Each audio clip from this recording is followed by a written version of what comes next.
Hello बच्चों, कैसे हो आप। आज हम कक्षा 3 हिंदी की वर्कशीट हल करेंगे। उपविषय अपठित गद्यांश। तो चलिए वर्कशीट हल करते हैं। प्रश्न 1, दिए गए गद्यांश को पढ़कर नीचे लिखे प्रश्नों के उत्तर लिखिए। तो बच्चों, यहाँ पर आपको गद्यांश पढ़ने के बाद उसके बाद पूछे गए प्रश्नों के उत्तर लिखने हैं। तो चलिए गद्यांश पढ़ते हैं। गणतंत्र दिवस। जिस तरह हमारे घर परिवार को चलाने के लिए हमारे माता पिता कुछ नियम बना देते हैं, ठीक वैसे ही हमारे देश को चलाने के लिए भी कुछ नियम कानून बनाए गए हैं। भारत को स्वतंत्रता मिलने के बाद हमारे प्रमुख नेताओं ने मिलकर देश को चलाने के लिए जो नियम बनाए उनके संग्रह को संविधान कहते हैं। भारत का संविधान 26 जनवरी 1950 को लागू किया गया था, जिस दिन भारत एक गणतंत्र कहलाया। इसलिए 26 जनवरी को हम हर वर्ष गणतंत्र दिवस के रूप में मनाते हैं। बच्चों, नीचे चित्र में आप देख सकते हैं 26 जनवरी पर निकलने वाली परेड का दृश्य दिखाया गया है। चलिए आगे बढ़ते हैं। गणतंत्र दिवस भारत के 3 महत्वपूर्ण राष्ट्रीय पर्वों में से एक है। इस दिन को हमारे देश के आत्मसम्मान व गौरव से जोड़ा जाता है। इस दिन देश भर में कई तरह के कार्यक्रम आयोजित किए जाते हैं।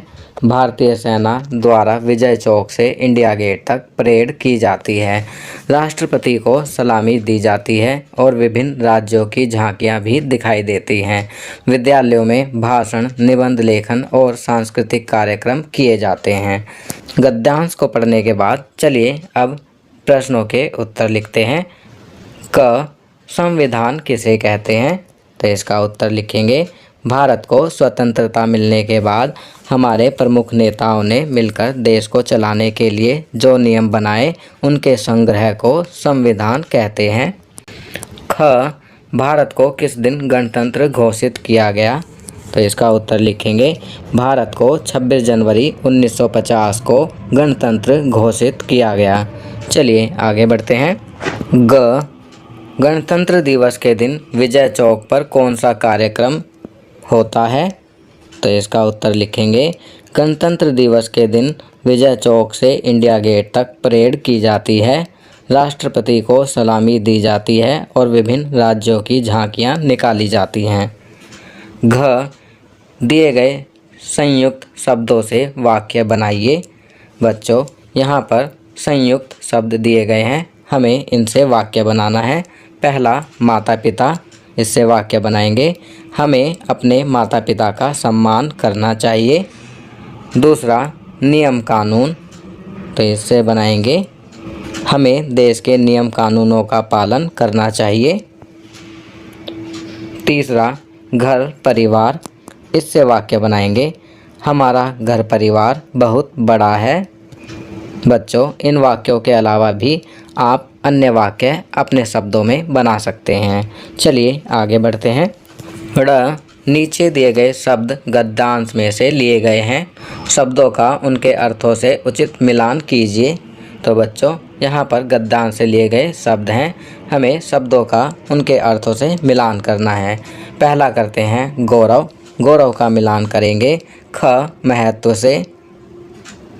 दूसरा, दिवस, दिवस का मिलान करेंगे घ, दिन से। तीसरा, विभिन्न, विभिन्न का मिलान करेंगे क, तरह तरह की से। चौथा, स्वतंत्रता, तो इसका मिलान करेंगे आज़ादी से। च करते हैं, आपने गणतंत्र दिवस के बारे में पढ़ा, इस दिन आपके विद्यालय में कौन से कार्यक्रम आयोजित किए जाते हैं, लिखिए। तो बच्चों, यहाँ पर आप अपने विद्यालय में आयोजित होने वाले गणतंत्र दिवस के कार्यक्रम के बारे में लिखेंगे। आपकी सुविधा के लिए मैं यहाँ लिख रहा हूँ, गणतंत्र दिवस के दिन हमारे विद्यालय में प्रधानाचार्य द्वारा ध्वजारोहण किया जाता है, सांस्कृतिक कार्यक्रमों का आयोजन किया जाता है तथा होनहार छात्रों को पुरस्कार दिए जाते हैं। चलिए आगे बढ़ते हैं। छ, हमारे राष्ट्रीय त्यौहार कितने और कौन कौन से हैं, लिखिए। तो इसका उत्तर लिखेंगे, हमारे राष्ट्रीय त्यौहार 3 हैं और ये इस प्रकार हैं। पहला, गणतंत्र दिवस। दूसरा, स्वतंत्रता दिवस। तीसरा गांधी जयंती। तो गणतंत्र दिवस को 26 जनवरी कहते हैं, स्वतंत्रता दिवस को 15 अगस्त भी कहते हैं और गांधी जयंती 2 अक्टूबर को होती है। तो बच्चों ये वर्कशीट यहाँ कंप्लीट होती है। अगर यह वीडियो आपको अच्छी लगी तो इसे लाइक एंड शेयर ज़रूर करें। अन्य विषयों पर बने हमारे लेटेस्ट वीडियोस को देखने के लिए चैनल को सब्सक्राइब करना ना भूलें और देखते रहिए हमारा channel knowledge kingdom. Thank you.